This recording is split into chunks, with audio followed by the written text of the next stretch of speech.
I'm Samantha Wilson, 35, and scrolling through Facebook when my stomach dropped. There they were. My family posing on a luxury cruise deck, champagne glasses raised high. The timestamp today. My grandmother Evelyn's 75th birthday. Minutes later I saw her post. A selfie with a small store-bought cake, one candle lit, alone in her farmhouse. The promise I made after Grandpa Harold died echoed in my mind. I slammed my laptop shut, grabbed my keys and headed for my car. 3 hours of highway separated us. But nothing would stop me from reaching her tonight. Before I continue this story, where are you watching from?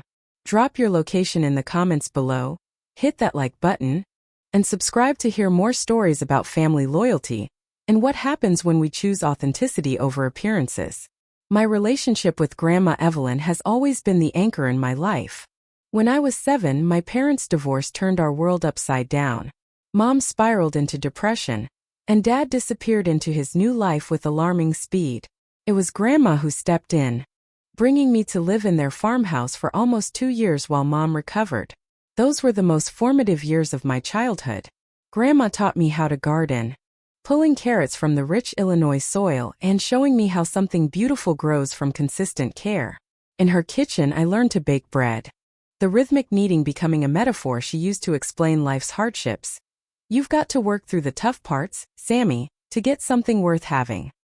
When Grandpa Harold would come in from tending the fields, he'd lift me onto his shoulders, his calloused hands gentle despite decades of farm work. They showed me what a loving partnership looked like. Finishing each other's sentences at dinner, dancing to old records in the living room when they thought I was asleep, supporting each other through every challenge. After Mom got back on her feet, I returned to live with her in Chicago, but every summer and holiday meant trips back to the farm. As I grew into a teenager and then a young adult, Grandma Evelyn remained my confidant and guide. When I didn't get into my first-choice college, she sent me a package containing seeds and a note. Some of the most beautiful gardens come from unexpected plantings. 2 years ago, Grandpa Harold passed away suddenly from a heart attack. 50 years of marriage ended in an ordinary Tuesday afternoon while he was checking fences on the north field. I'll never forget Grandma's face at the funeral, stoic yet utterly lost. Like half of her had disappeared into the ground with him. Before I left to return to Chicago, I held her hands in mine and promised, "I'll always be here for you, Grandma. You'll never be alone." My family, well, they're cut from different cloth than Grandma Evelyn. My mother Diana rebuilt her life and married James, who brought wealth and status but little warmth. My older brother Matthew founded a tech startup that went public 3 years ago, instantly making him the family golden child. My younger sister Ashley curates a perfect Instagram life as a micro-influencer. Her 3 children and architect husband arranged in catalog-worthy photos. Over the past decade, I've watched my family become increasingly obsessed with appearances. Holidays became photo opportunities rather than genuine gatherings. Conversations centered around acquisitions, Matthew's new lake house, Ashley's kitchen renovation, Mom and James's country club membership. Grandma Evelyn, with her simple dresses and practical wisdom, became an inconvenient reminder of our humble roots. 6 months ago, at Easter dinner at my mother's suburban mansion, I noticed how they positioned Grandma Evelyn away from the main table during the family photo for Ashley's Instagram. Later, I overheard Matthew telling his wife that Grandma was not exactly on brand for the family image. When I confronted him, he laughed it off as a joke, but the damage was done. I saw Grandma's face, she'd heard too. That night, as I drove Grandma home, she patted my hand on the steering wheel. "Don't worry about me, Sammy. People get old and forgotten. It's just how life works." "Not you," I insisted. "Never you." But as my relationship with Grandma strengthened, my connection with the rest of the family frayed. I stopped attending the performative birthday dinners at exclusive restaurants. I muted Ashley's social media accounts with their carefully curated perfection. I declined invitations to Matthew's investor parties where everyone spoke in startup jargon and net worth hints. My mother called these choices dramatic and unnecessary, unable to see how the family's values had shifted away from anything authentic. Despite the growing distance, I never imagined they would deliberately exclude Grandma from a major family event, especially not on her 75th birthday. The first major milestone since losing Grandpa Harold. But then again, perhaps I should have seen it coming. The signs were there all along in the casual dismissals, the group text messages where Grandma wasn't included, the family photos where she was positioned at the edges, easily cropped out for the public version. Monday morning had started like any other workday. I grabbed coffee from my favorite shop below my apartment building, tackled the morning's marketing reports, and was midway through a client presentation when my phone buzzed with a Facebook notification. Normally, I would have ignored it until my lunch break, but something intuition, perhaps, made me glance down. Matthew Wilson and 6 others have added photos to the album Family Caribbean Cruise 2023. I frowned, clicking open the notification.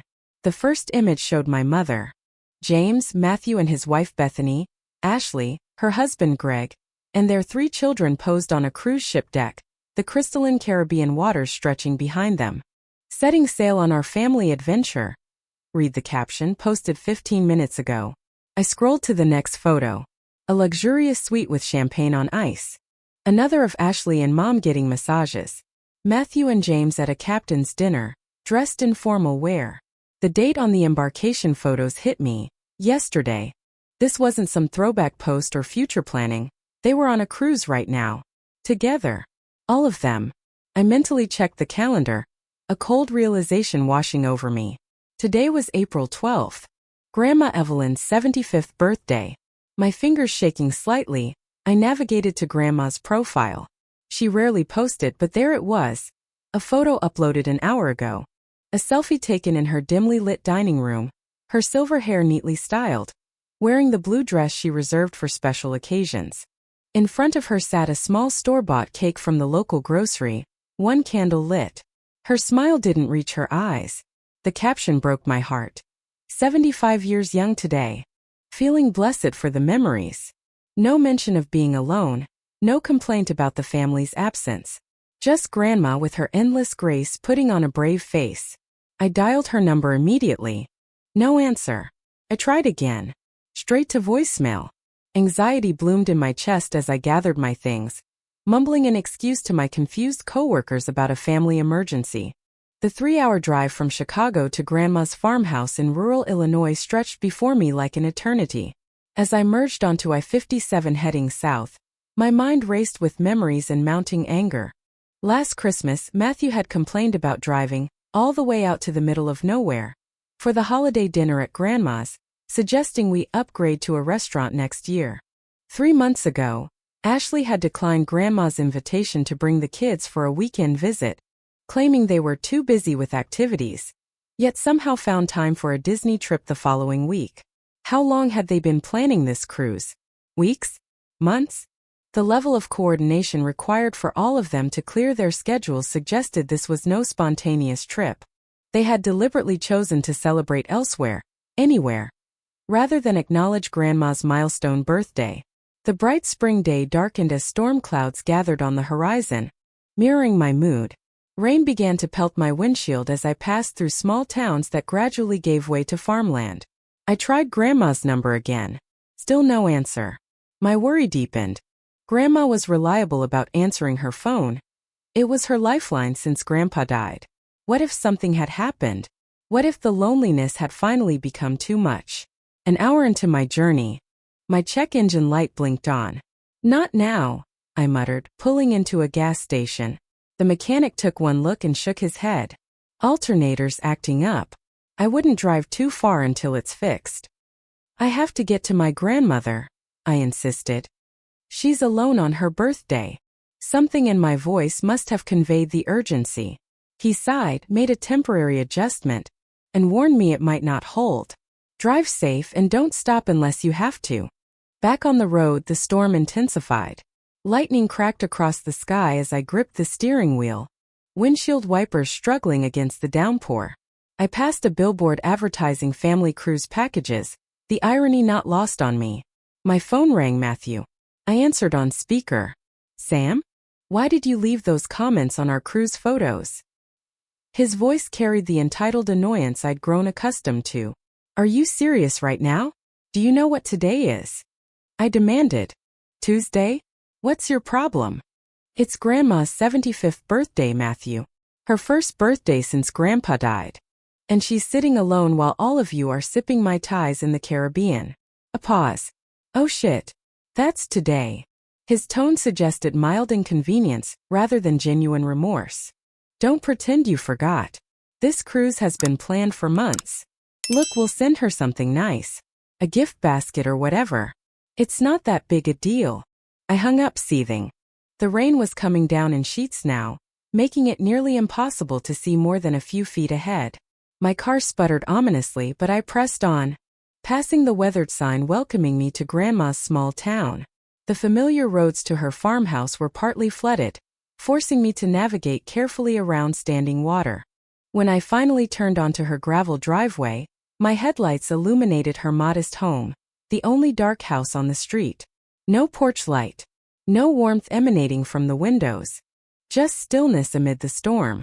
My heart sank as I parked and ran through the rain to her front door.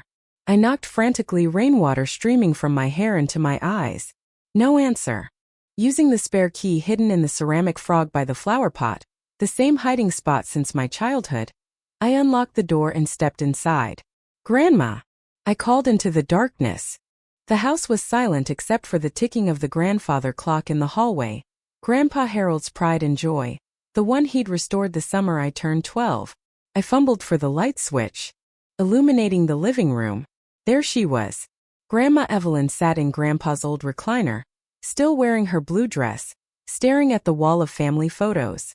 The cake from her selfie sat on the coffee table, its single candle burned down to a waxy stub. She hadn't moved for hours. Grandma, I whispered, kneeling beside her. She turned slowly, as if waking from a trance. When she saw me, surprise flickered across her face, followed by a genuine smile that crumbled almost immediately into tears.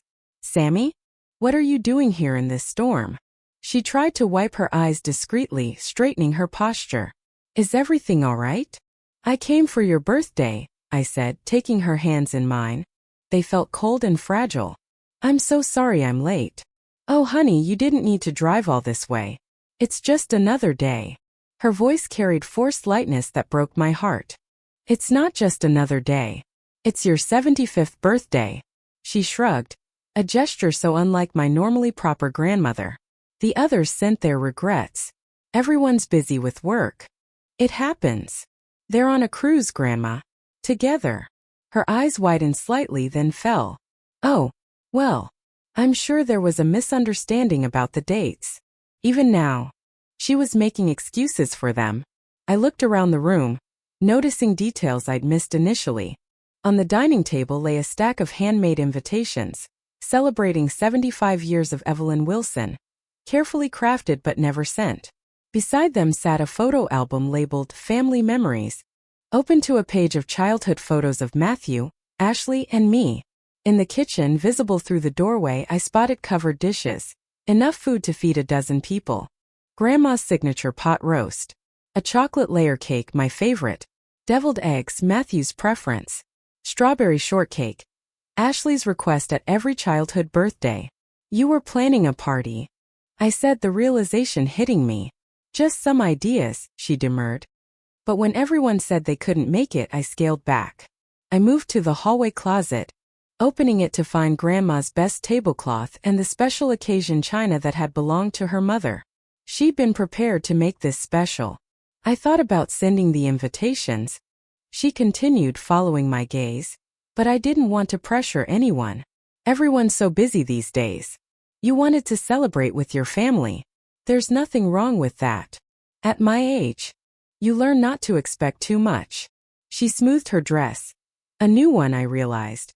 The price tag was still partially visible beneath the collar. I bought this silly thing. Isn't that ridiculous? A woman my age shopping for a party dress. I bit my lip to keep from crying. You look beautiful, Grandma. She attempted a smile. Your grandfather always liked me in blue. Said it matched my eyes. I sat beside her on the arm of the recliner. Why didn't you tell me you wanted to celebrate? You have your own life, Sammy. I didn't want to be a burden. You could never be a burden to me. Never. Something in my voice must have reached her, because the careful facade she'd maintained crumbled entirely. Her shoulders slumped as tears flowed freely. "I thought at least some of them would remember," she whispered. "I made Matthew's favorite cookies. I thought Ashley might bring the children." Her voice broke. "I keep that swing set maintained in the backyard, you know, just in case." I wrapped my arms around her thin shoulders as she continued. "The house feels so empty without your grandfather. Sometimes I talk to him just to hear a voice." She looked up at me, raw vulnerability in her eyes. "Is this what getting old is, Sammy? Being forgotten while you're still here?" The question hit me like a physical blow. I thought about the cruise photos, my family smiling, celebrating, deliberately excluding the woman who had given so much to all of us. I thought about Grandma sitting here alone, waiting for a phone call that never came, staring at a cake no one would share. "I feel so foolish," she continued. "I even practiced what I'd say when they called. Had my phone right here all day." She gestured to her cell phone on the side table, its screen dark and silent. I checked it. The battery had died hours ago. She'd been sitting here, unreachable, thinking not even I had remembered. "I'm so sorry, Grandma. I should have checked in earlier. I should have known." "It's not your fault, dear." "It is. I promised I'd always be here for you, and I wasn't." She touched my cheek gently. "You're here now." Those 3 simple words dissolved the last of my composure. I broke down, crying for her loneliness, for the casual cruelty of my family, for the years we couldn't get back with Grandpa. And through it all, Grandma, who should have been the one receiving comfort on her birthday, held me and stroked my hair like she had when I was small. When I finally regained my composure, I looked into her eyes and saw not just sadness, but a lifetime of quiet dignity. This woman who had weathered loss and change with grace deserved so much better than a dark house and a store-bought cake on her 75th birthday. "This isn't how your birthday is going to end," I said, standing up with sudden determination. "Not if I can help it." "Sammy, it's almost 8 o'clock. Grandma protested weakly as I moved around the kitchen, uncovering the dishes she'd prepared. "You don't need to fuss. It's your birthday and we're celebrating," I insisted, turning on the oven to warm the food. 75 years deserves more than just acknowledgement. It deserves a proper celebration. I found candles in the drawer and began placing them around the living room. "Do you still have Grandpa's old phonograph records?" A small smile touched her lips. "In the cabinet. He never did trust those digital music things." While the food warmed, I pulled out her favorite albums: Nat King Cole, Frank Sinatra, Ella Fitzgerald. The familiar crackle of vinyl filled the room as Unforgettable began to play. Grandma closed her eyes briefly, swaying slightly to the music. "This was our wedding song," she said softly. I found myself wondering how many other stories, memories, and pieces of family history were locked inside her, waiting for someone to simply ask to listen. "Who else should we invite to this party?" I asked, reaching for my phone. "Now? It's pouring rain and getting late. It's your 75th birthday. People would want to be here." Her hesitation spoke volumes about how isolated she'd become. I scrolled through her phone contacts and began making calls. First to her best friend Grace from her teaching days, then to Frank Miller next door, whose wife had passed around the same time as Grandpa, to her church group, the local librarian, her hairdresser Judy. To my amazement, each person answered with immediate enthusiasm. "For Evelyn? I'll be there in 20 minutes. Let me just bring my guitar. I'll stop by the store and grab some ice cream." While we waited, I convinced Grandma to share stories I'd never heard. About meeting Grandpa at a county fair in 1965, about raising my mother in this very house, about the teaching career she'd loved for 30 years. "Your students still talk about you," I told her, repeating what the librarian had said on the phone. "Mrs. Wilson, who made everyone feel smart. I just tried to find what each child needed," she said modestly. "Some needed structure, others freedom. Some needed to be pushed, others just needed someone to believe in them." The doorbell rang, interrupting us. Frank Miller stood on the porch, guitar case in hand, raincoat dripping. "Happy birthday, Evelyn," he said, his weathered face breaking into a smile. "Hope you don't mind a little music with your celebration." Grace arrived next, bearing flowers from her greenhouse. Then came Judy with a bottle of sparkling cider, followed by 3 ladies from the church quilting circle. Pastor Dave, the couple who ran the local diner. To my surprise, even the young family that had moved in down the road, people who had no history with Grandma but simply respected her as a neighbor, arrived with homemade cookies. Within an hour, the once silent farmhouse buzzed with laughter and conversation. Frank's guitar accompanied impromptu singing. The dining table, now extended with leaves Grandma kept for just-in-case company, groaned under the weight of food as everyone added their contributions to Grandma's preparations. I watched Grandma transform before my eyes. The slumped shoulders straightened. The hesitant smile became genuine. As she moved among her guests, receiving hugs, sharing stories, accepting birthday wishes, she looked like herself again. Not the forgotten elderly woman waiting by a silent phone, but Evelyn Wilson, respected teacher, beloved friend, valued community member. When Frank started playing In the Mood, Grandma's eyes lit up. Harold and I used to dance to this. To everyone's delight, Frank stood and offered his hand. May I have this dance, birthday girl? They moved around the living room furniture with surprising agility, Grandma's blue dress swirling as Frank twirled her expertly. Others joined in, pushing back furniture to create a makeshift dance floor. Pastor Dave's wife taught the younger neighbor children the steps while Grace clapped in rhythm from her seat. In that moment, watching 75-year-old Evelyn dance like she was 20 again, I understood something profound about community versus family. These people, some friends for decades, others nearly strangers, had dropped everything on a stormy night to celebrate her. They saw her value intrinsically, not measuring her worth by social media potential or status contribution. Later, as the party began to wind down around midnight, Grandma and I sat on the porch swing, protected from the now gentle rain by the overhang. The guests had insisted on cleaning up before leaving, returning the house to order while filling the refrigerator with enough leftovers to last a week. "Thank you, Sammy," she said, her voice thick with emotion. "This was better than anything I could have imagined. I just made a few phone calls. These people love you, Grandma. Not everyone has people who show up," she said wisely. I forgot that for a while sitting alone. Started feeling sorry for myself. "You had every right to feel hurt." She considered this, then shook her head. "Life's too short for keeping score. Your grandfather used to say that the only wealth that matters is in relationships.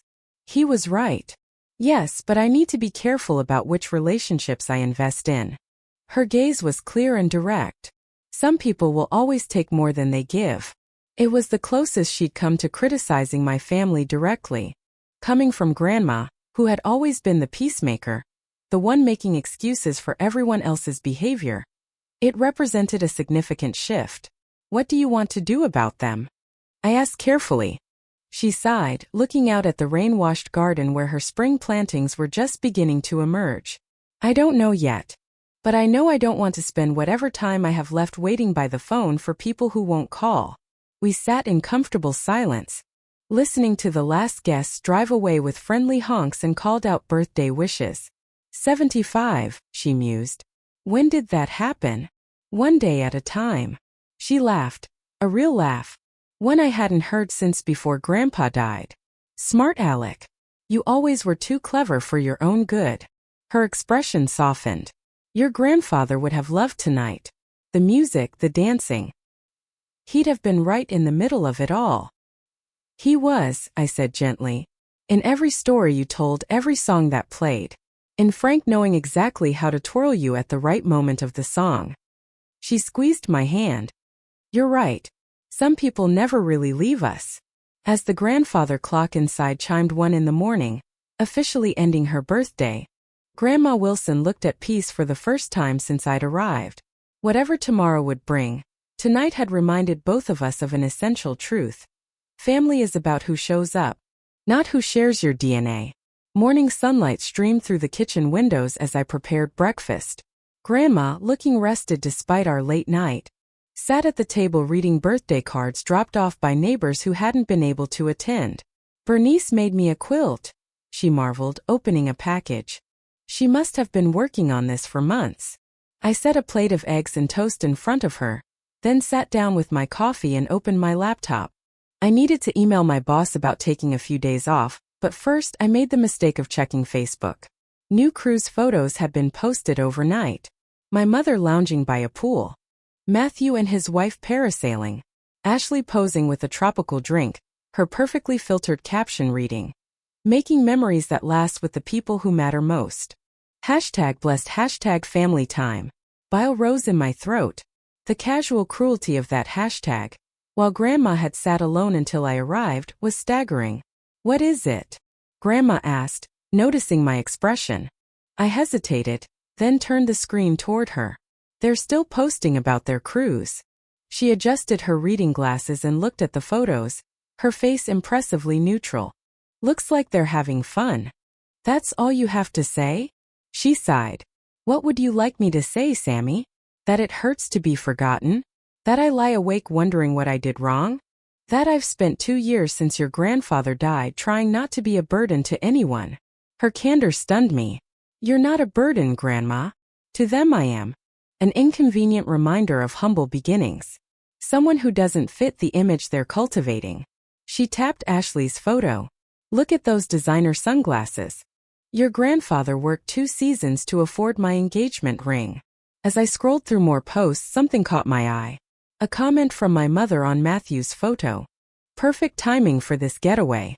No obligations back home to worry about." I clicked to see the rest of the conversation thread. "Matthew. Mom's idea to schedule during you-know-whose birthday was genius. Avoided that whole guilt trip situation." Ashley. "Remember last year when she showed everyone those old photo albums? Mortifying. My followers do not need to see my awkward phase." My mother. "It's better this way. She understands we're busy. We'll send a gift basket next week and everything will be fine." My hands shook with anger as I read their exchange. This wasn't a scheduling oversight.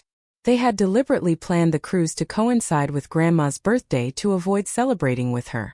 I navigated to our family group chat and found older messages I'd missed, while focusing on work projects.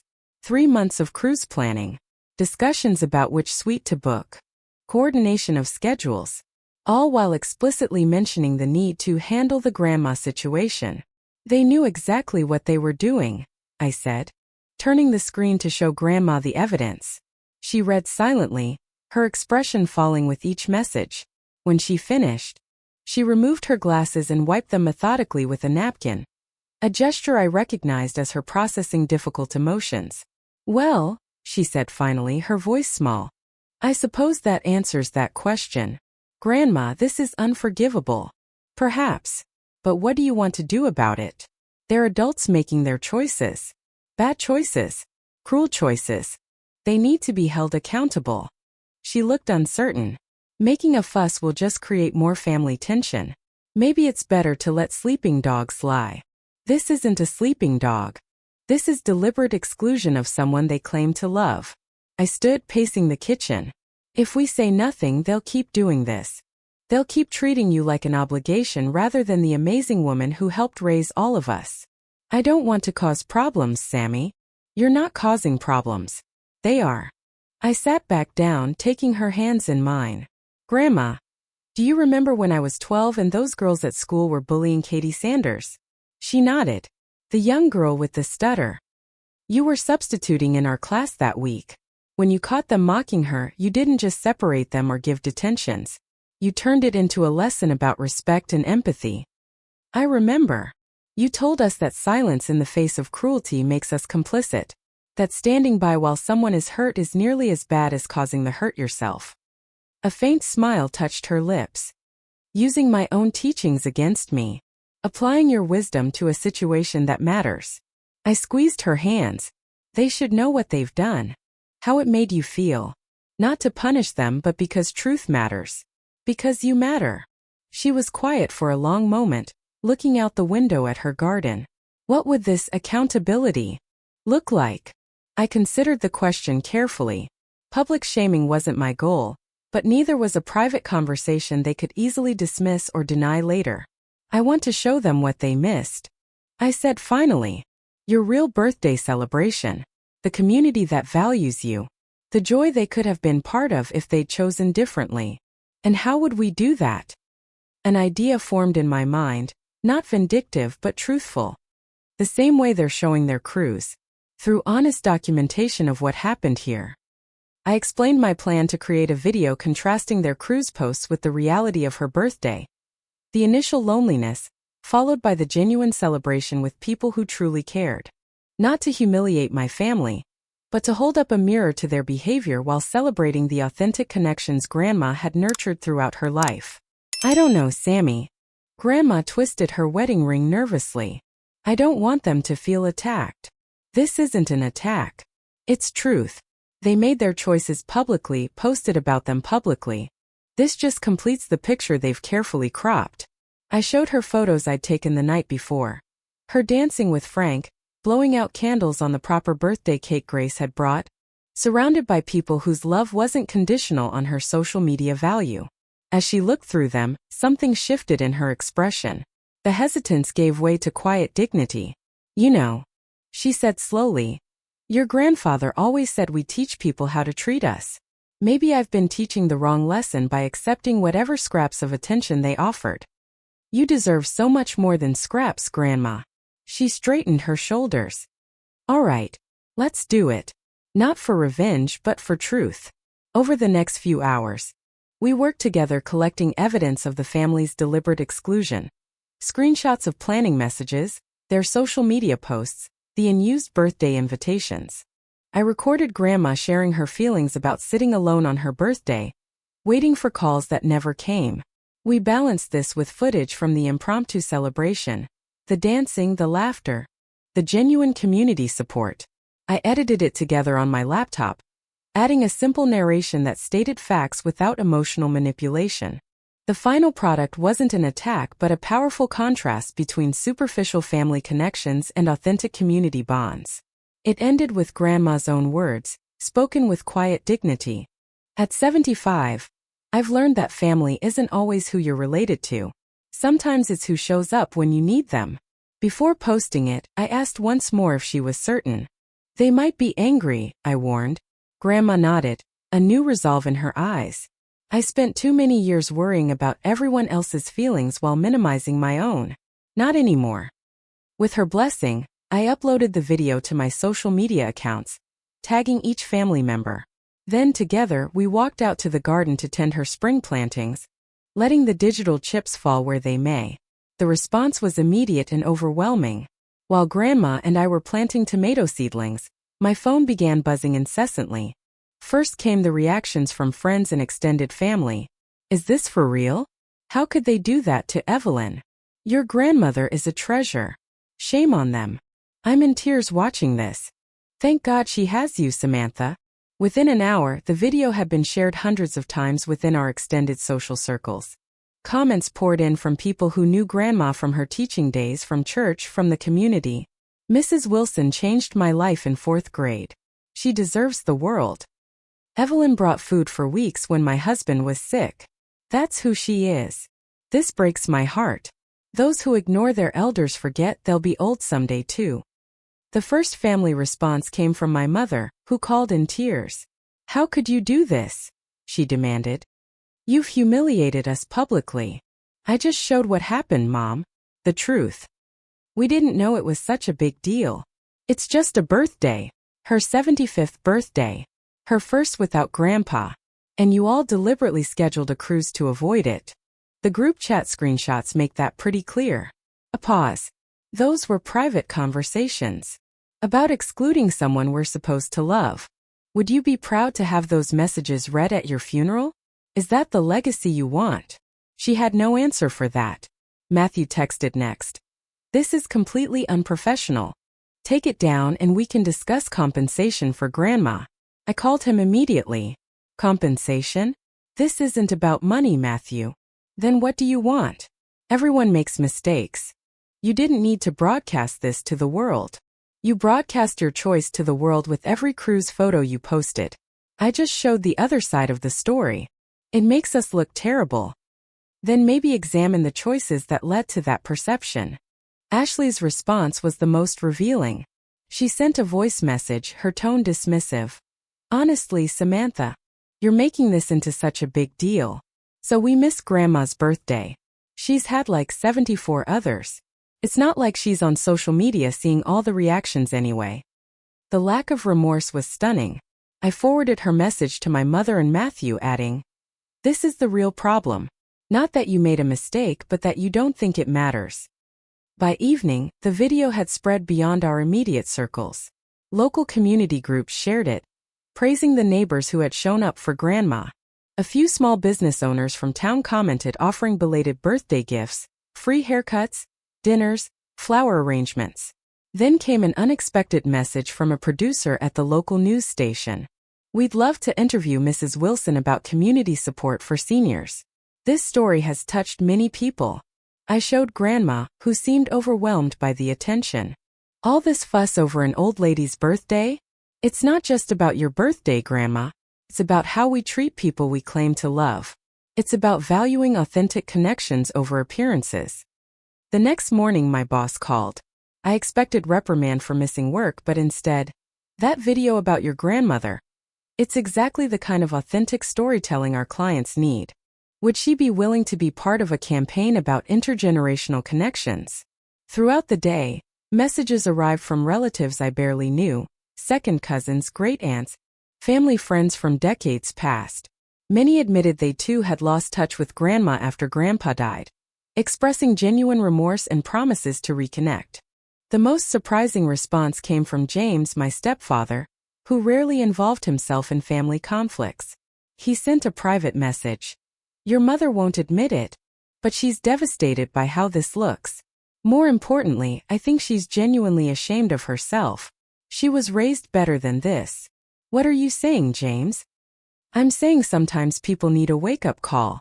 I've watched this family become increasingly superficial over the years. Maybe it's time we reassessed our priorities." 3 days after posting the video, while Grandma was being interviewed by the local news in her garden, Matthew's car pulled into the driveway. He'd flown back early from the cruise alone. He approached awkwardly, designer sunglasses hiding his eyes. "Grandma." I don't know what to say. Grandma, ever gracious, simply opened her arms. "How about happy birthday?" He hugged her stiffly, then stepped back. "I screwed up. We all did." "Yes, you did." Her straightforward response seemed to catch him off guard. He'd clearly expected immediate forgiveness. "I got you something," he said, handing her an envelope. "It's a gift certificate for a spa weekend. Top-rated place." She accepted it with a nod. "Thank you, Matthew. That's thoughtful. So, are we good?" He glanced at the news crew nervously. "We will be," she said carefully. "But not because of a gift. Because you're here now, having this uncomfortable conversation. Because you're seeing me as a person with feelings, not an obligation to manage." His face flushed. For perhaps the first time in years, my successful, confident brother looked humbled. The journalist, sensing a moment, approached. "Matthew Wilson? Would you like to comment on coming home early to see your grandmother?"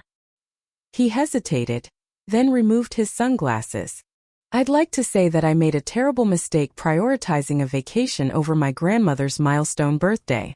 She deserved better from all of us. I'm here to start making that right." It wasn't a perfect apology, but it was honest. As the interview continued, I noticed something shift in Matthew's demeanor. The carefully curated image giving way to something more authentic as he shared memories of Grandma teaching him to fish in the pond behind the farmhouse.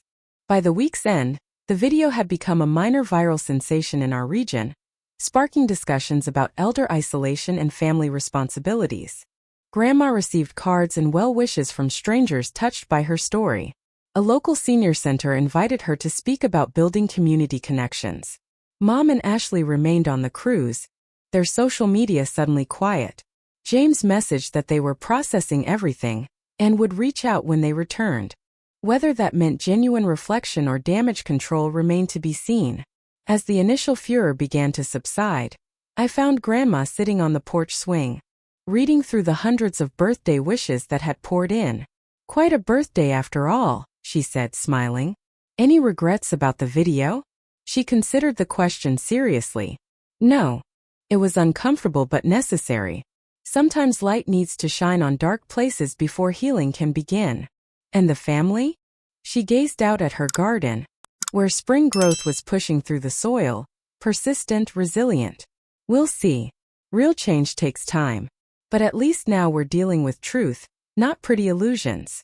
1 month later, Grandma Evelyn sat across from me at my Chicago apartment's kitchen table, carefully arranging photos in a new album.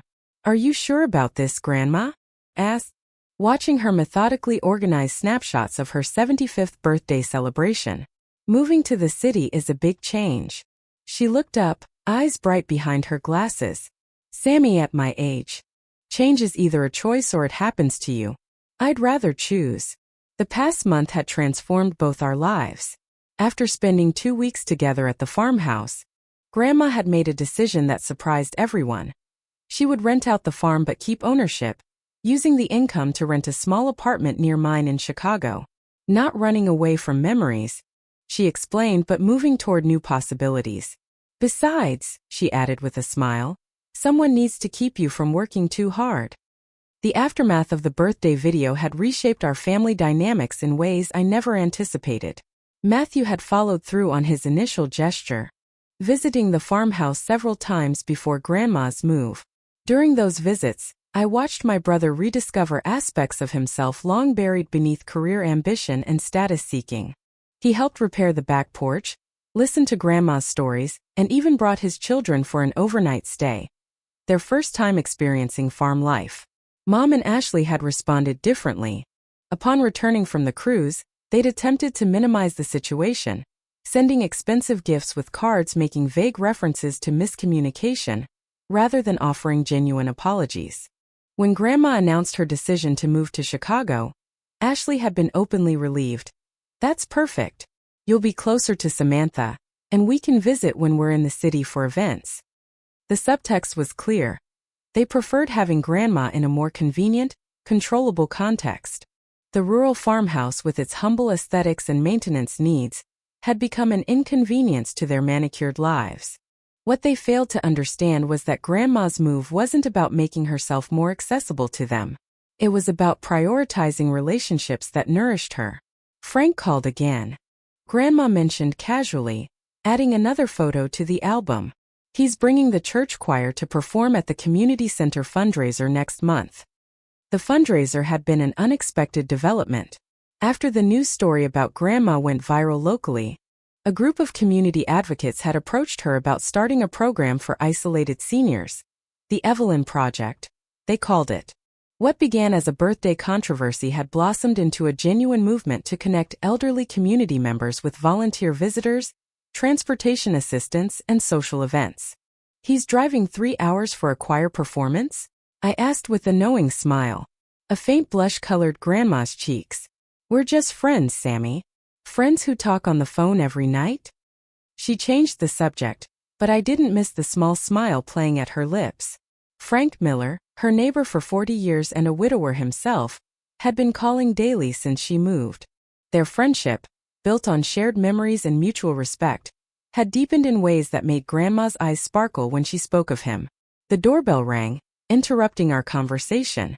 I opened it to find Mom and James standing awkwardly in the hallway, a houseplant in Mom's hands. "We thought we'd stop by to see how the settling in is going," Mom said, her voice overly bright. Since the video, our interactions had been strained but civil.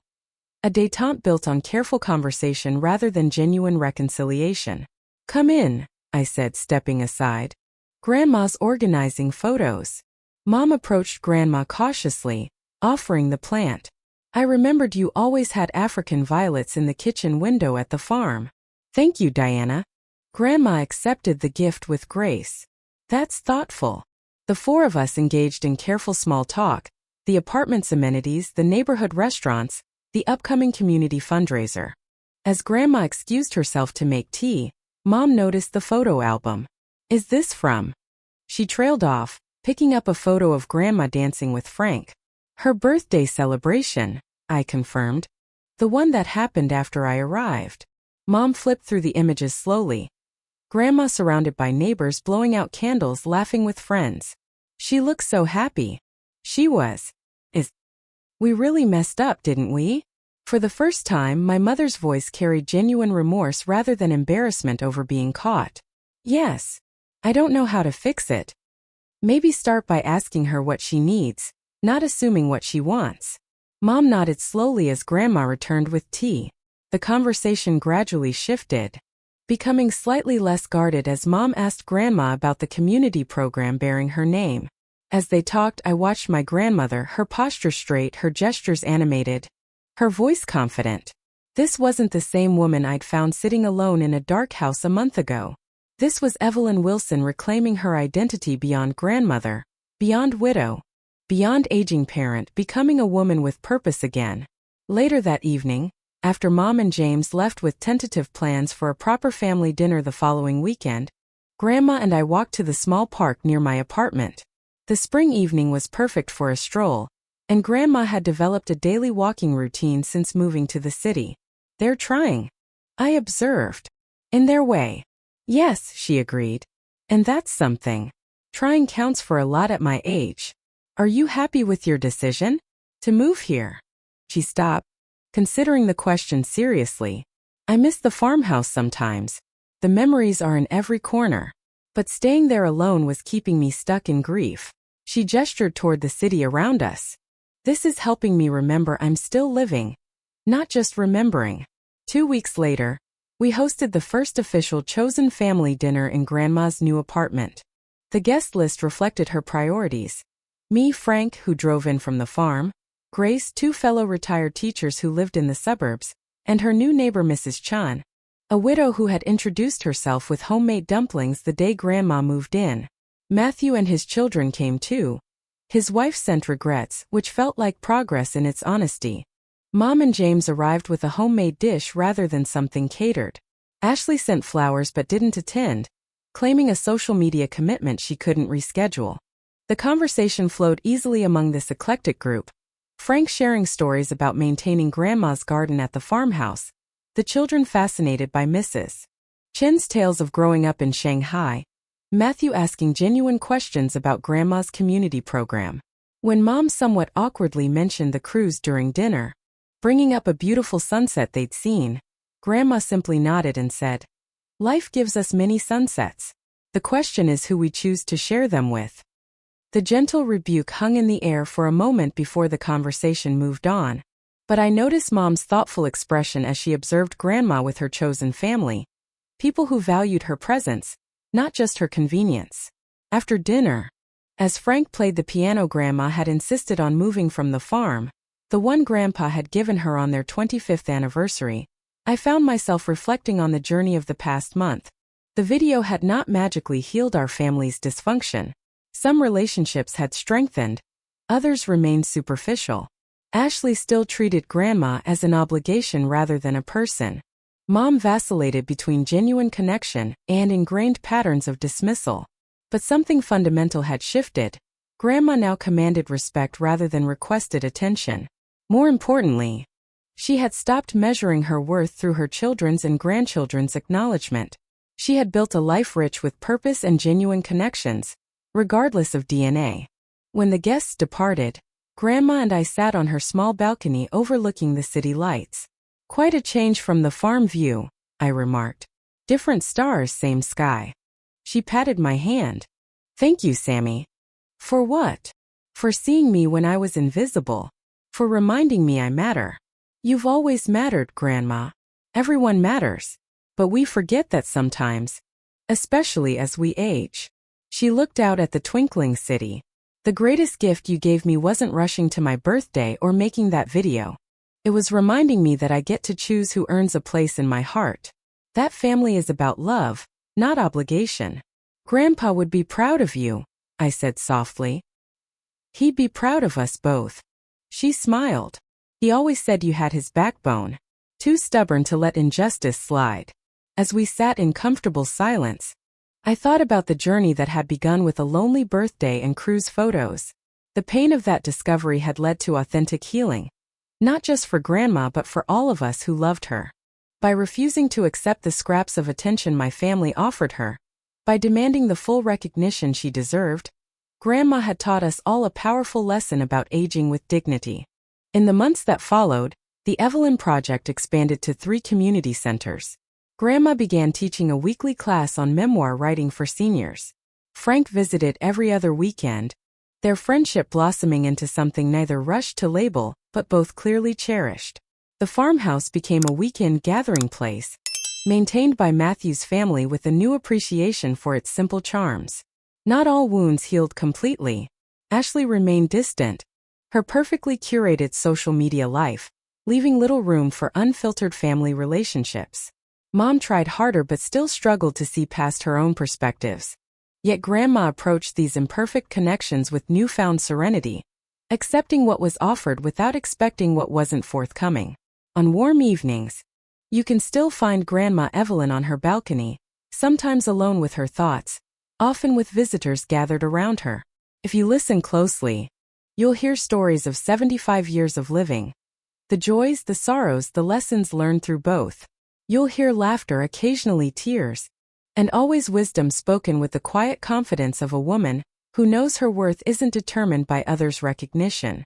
The true measure of her impact lies not in family photos or social media posts, but in the lives she continues to touch, the community she helps build, and the example she sets of aging with grace, purpose, and unwavering self-respect. Have you ever stood up for someone who was being overlooked or excluded? How did it change your relationship with them? I'd love to hear your stories in the comments below. And if this journey resonated with you, please like, subscribe, and share with someone who might need to be reminded of their worth today. Remember, we all deserve to be seen, to be celebrated, to be valued, not for what we offer others but simply for who we are. Thank you for listening to our story.